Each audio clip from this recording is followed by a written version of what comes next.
নমস্কার, আমি স্বপ্না। দেশ এবং দেশের বাইরে যে যেখান থেকে ভিডিওটি দেখছেন, আপনাদের সবাইকে অনেক অনেক শুভেচ্ছা। স্বপ্নাস ব্লগে সবার আমন্ত্রণ। নিত্যদিনের কাজকর্ম, রান্নাবান্না, খাওয়া দাওয়া এসব নিয়ে নতুন একটি পর্ব সাজানোর প্রয়াস করছি। আশা করছি আপনাদের সবার ভালো লাগবে, তাই অনুরোধ রইল পর্বটি প্রথম থেকে শেষ পর্যন্ত দেখুন। রিয়া গতকাল রাত্রেই বলেছিল, মা সকালবেলায় তেলে ভাজা পুলি পিঠা খাবো। পুলি পিঠা বানানোর জন্য ডো তৈরি করছি। বাজার থেকে কিনে আনা একটা নারিকেল আছে ঘরে, এটা ভেঙে দেখি ভিতরের কী অবস্থা। এই নারিকেলটার দাম 150 টাকা।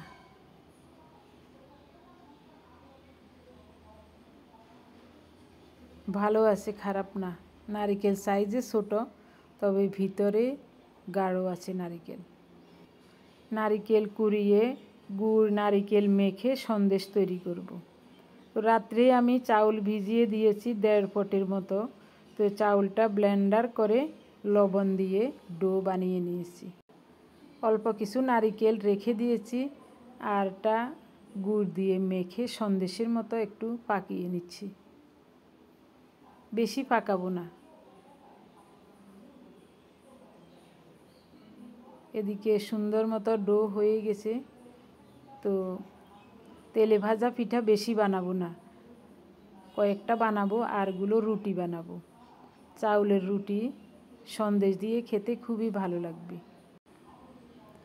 রিয়ার জন্য কয়েকটা পুলি পিঠা বানাবো, আরগুলি দিয়ে রুটি বানিয়ে নেব। একটু গাঢ় করে রুটি বানিয়েছি, এরকম করে পুলি পিঠা বানাচ্ছি। মাঝখানে নারিকেলের সন্দেশটা দিয়েছি। তো কাটার মতো তেমন কিছুই নাই, চামচ দিয়ে কেটে নিলাম। এরকম করে করে সবগুলো পুলি পিঠা বানাবো। এক ব্যাচ হয়ে গেছে। আপনি যদি আমাদের চ্যানেলে নতুন হয়ে থাকেন, সম্পূর্ণ পর্বটি দেখার পর যদি একটু ভালো লাগে, আমার অনুরোধ রইল চ্যানেলটি সাবস্ক্রাইব করে আপনার মূল্যবান মন্তব্যটি লিখে জানাবেন। যে কোনো গঠনমূলক মন্তব্য করতে পারেন, কোনো সমস্যা নয়, আমি আপনাদের সকল মন্তব্যের উত্তর দেব। তেলে ভাজা পুলি পিঠা তৈরি করা শেষ। কয়েকটা রুটি বানিয়ে নিয়েছি, ওগুলো ভেজে নেব। সুন্দর মতো পুলি পিঠাগুলো হয়ে গেছে। সকালের খাবার শেষ করে সব ধুয়ে মুছে পরিষ্কার করে এখন দুপুরের রান্নার আয়োজন করছি। দুপুরে রান্না করব পুঁই শাক, মিষ্টি কুমড়ো দিয়ে আর লইট্টা মাছের ঝাল। তো কেটে কুটে সব রেডি করে নিচ্ছি। আমাদের একটা অভ্যাস হয়ে গেছে, সকালবেলায় কিছু খেলে মনটা খুবই খারাপ লাগে। তো আমারও এখন মনটা খুবই খারাপ লাগছে। এখন মনে হচ্ছে কেন খেলাম। যখন সন্দেশ দিয়ে চাউলের রুটি খেয়েছিলাম তখন কিন্তু খুবই ভালো লেগেছে। যাই হোক, ওদের কাছে না খেয়ে অনেক সময় থাকতে পারি না, আর এইসব মুখরোচক খাবার তো সব সময় ঘরে তৈরি করা হয় না, তাই একটু খেয়ে নেই মাঝে মধ্যে। পুঁই শাকগুলো আগেরই আনা ছিল, তো ডাঁটাগুলো কেটে ধুয়ে নিয়েছি, আর শাকগুলো পরিষ্কার করে ধুয়ে কেটে নিচ্ছি। আমি জানি আপনারা আমাদেরকে অনেক ভালোবাসেন, আমরাও আপনাদেরকে অনেক ভালোবাসি, শ্রদ্ধা করি এবং সম্মান করি। সেই আবদার থেকে বলছি, সম্পূর্ণ পর্বটি দেখার পর যদি একটুও ভালো লাগে, তাহলে আমার অনুরোধ রইল ভিডিওটি লাইক এবং শেয়ার করে আরও অনেকের কাছে পৌঁছানোর ব্যবস্থা করুন। আপনাদের ভালোবাসা এবং দয়া ছাড়া আমাদের চ্যানেলটি বড় হবার কোনো সুযোগ নাই। আমাদের ইউটিউবে আসা 2 বছর পূর্ণ হয়ে গেছে, এখনও আমাদের চ্যানেলটি তেমন বড় হয় নাই। একমাত্র আপনারাই পারেন চ্যানেলটি বড় হবার সুযোগ করে দিতে। যে কোনো মাছ বেশি দিন ফ্রিজে থাকলে একটু গন্ধ হয়ে যায়। ওই গন্ধটা দূর করার জন্য 1 ফালি লেবুর রস আর অল্প একটু লবণ মাখিয়ে 5 মিনিট ঢেকে রাখলে ওই গন্ধটা থাকে না। তো আমি আজকে লইট্টা মাছে ওই কাজটাই করছি। 1 ফালি লেবুর রস আর লবণ মাখিয়ে 5 মিনিট ঢেকে রাখব। 5 মিনিট পর কয়েকবার করে মাছগুলো ভালো করে ধুয়ে নিয়েছি, একেবারে ফ্রেশ জল বের হয়ে গেছে। ভালো করে চিপে মাছ থেকে জলটা বের করে দিয়েছি। হাতটা ধুয়ে নিলাম। প্রথমে দেব খোসা ছাড়ানো একটা দেশি রসুন, খোসা ছাড়িয়ে ধুয়ে রেখেছিলাম। দিয়ে দিলাম ফালি করা 5-6টা কাঁচামরিচ দিলাম, 1 চামচ হলুদ দিলাম, 1 চামচ গুঁড়ো মরিচ দিলাম, স্বাদ মতো লবণ, একটু সরিষার তেল দিচ্ছি। এবার হাত দিয়ে ভালো করে মেখে কিছুক্ষণ ঢেকে রাখব। আপনাদের যদি কোনো সমস্যা না থাকে, আপনারা কে কোথায় বসে আমাদের ভিডিও দেখে কমেন্টস করছেন জানাবার অনুরোধ রইল। মাখানো হয়ে গেছে, এবার ঢেকে রেখে দেব। প্রথমে সবজিটা রান্না করব। সরিষার তেলে 5 ফোড়ন দিলাম, 2টা ফালি করা কাঁচামরিচ দিলাম। এখন কেটে ধুয়ে রাখা মিষ্টি কুমড়ো আর পুঁই শাকের ডাঁটা দিয়ে দিলাম।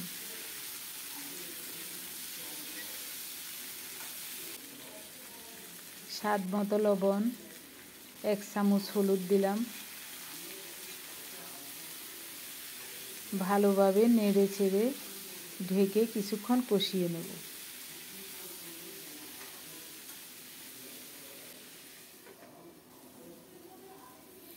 কিছুক্ষণ কষিয়ে নেওয়ার পর প্রায় মিষ্টি কুমড়ো সিদ্ধ হয়ে গেছে, ডাঁটাও সিদ্ধ হয়ে গেছে। এখন শাকগুলো দিয়ে দিচ্ছি। শাক দিয়ে অল্প একটু জল দেব যেন ভালোভাবে সব কিছু সিদ্ধ হয়।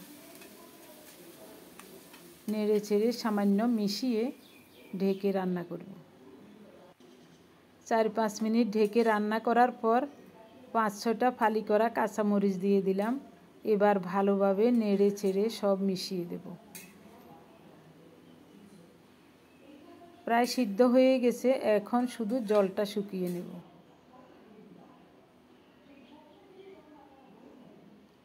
এভাবে পুঁই শাক রান্না করলে খুবই ভালো লাগে।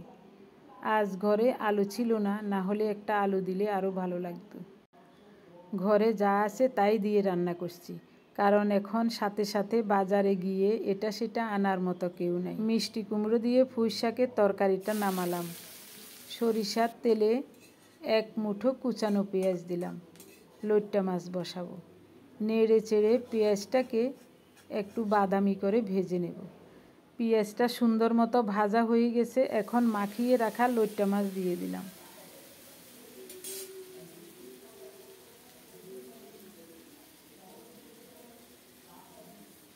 বাটি থেকে সব পরিষ্কার করে দিয়ে দিলাম।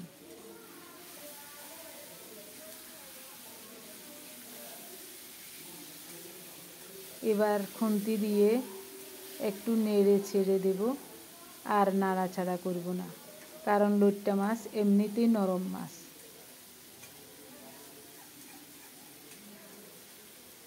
বাটি ধুয়ে একটু জল দেব।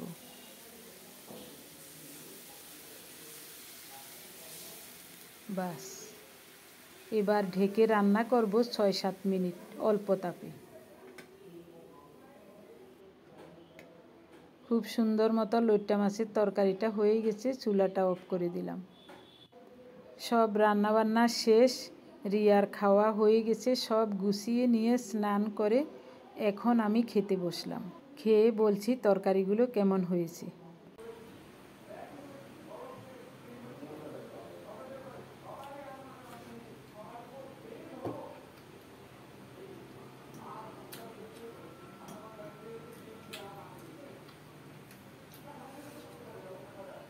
শাক সবজি আমার কাছে খুবই ভালো লাগে। প্রতিদিন একটা শাক সবজি থাকলে খাওয়ার আগ্রহ লাগে, এছাড়া আগ্রহ লাগে না।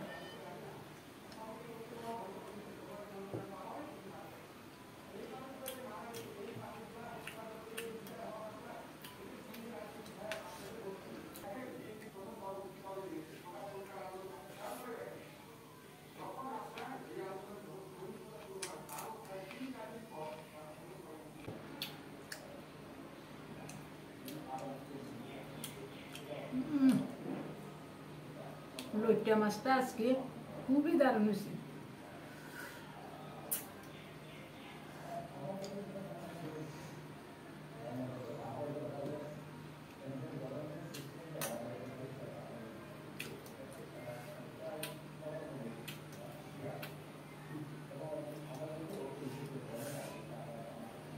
আমরা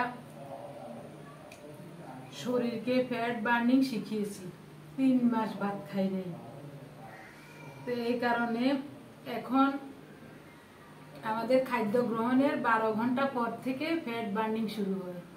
খাদ্য গ্রহণের 12 ঘন্টা পর্যন্ত যদি কিচ্ছু না খায়, জলও না খায়, এরপর থেকে ফ্যাট বার্নিং শুরু হয়। তখন শরীরে অনেক শক্তি থাকে, ক্ষুধা তো লাগেই না, খুব ভালো লাগে।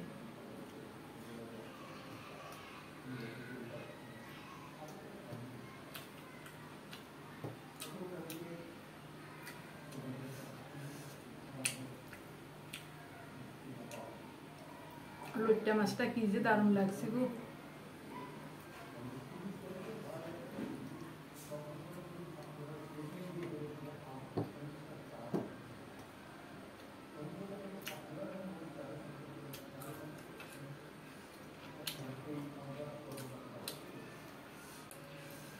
শাকটা যেমন স্বাদ হয়েছে, লইট্টা মাছের তরকারিটাও দারুণ হয়েছে। আমার প্রিয় ভাই বোন, বন্ধু স্বজন, আপনারা যারা প্রতিনিয়ত ভালোবেসে ভিডিও দেখে সুন্দর এবং গঠনমূলক কমেন্টস করে যাচ্ছেন, আপনাদেরকে কৃতজ্ঞতা জানিয়ে নামগুলো বলছি। গত 24 ঘন্টায় প্রথমেই কমেন্টস করেছেন সীমানাথ আমেরিকা থেকে, তারপর ফয়সাল ফর্না কুষ্টিয়া থেকে, ববি কিচেন ব্লগ সোমাশীল ফেনী থেকে, বনানী ব্যানার্জি মুর্শিদাবাদ থেকে, পম্পাদে ইসাপুর লেলিননগর থেকে, সোমাদে কলকাতা বাঙ্গুর এভিনিউ থেকে, মালা বিশ্বাস কোচবিহার থেকে, রানু বেগম ইতালি থেকে, হুমাইয়ারা পেরদোস ঢাকা থেকে, মিনতি মার্মো উত্তর দিনাজপুর রায়গঞ্জ থেকে, রীতা বোস, মিনতি পাল ওয়েস্ট বেঙ্গল নাইহাটি থেকে, নীলিমা ঠাকুর কলকাতা থেকে, রয় অরুণ কলকাতা থেকে, আলপনা দত্ত শিপ্রা কলেজ স্ট্রিট কলকাতা থেকে, কুণ্ডন সাহা কলকাতা যাদবপুর থেকে। আপনাদের সবাইকে অজস্র অজস্র ধন্যবাদ, অভিনন্দন এবং কৃতজ্ঞতা জানিয়ে আজকের পর্বটি এখানেই শেষ করব।